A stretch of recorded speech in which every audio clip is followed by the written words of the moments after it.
Twitter is limiting his account access, and Jones won't be able to publicly interact with users for a week, but he will be able to browse the platform. So, Selena, walk us through the step-by-step here.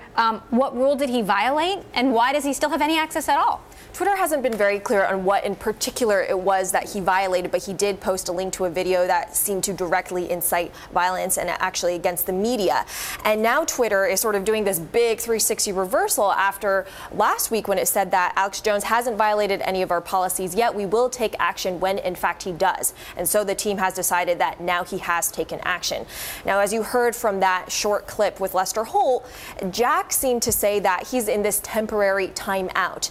And the hope is that these types of things will convince people to change their behavior. And there's actually been an outpouring of tweets right after that interview clip came out of people saying there's no way Alex Jones is going to change his behavior as a result of this 7-day ban, which in fact isn't a true ban. He's still able to access and search tweets and send direct messages. So I think at this point we're going to have to see what sort of company Twitter wants to be in the future. It's been very clear about wanting to have rules, and it wants to stick to them and not make one-off decisions. But the bigger question is, are they sacrificing values and ethics and potentially common sense, some people argue, by sticking to these rules so stringently? I'm looking at Jack right now responding to folks on Twitter saying this very thing, that if anyone's not going to change their behavior, it is Alex Jones. And Jack is sort of elaborating on his belief that a timeout works for some users, though, certainly not all.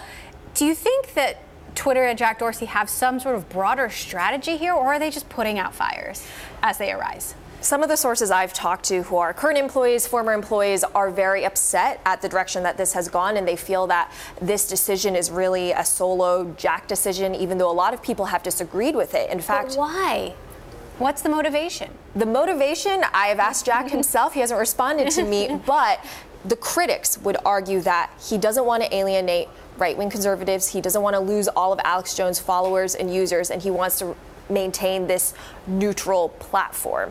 And that is sort of the very pessimistic view of why Jack is doing this.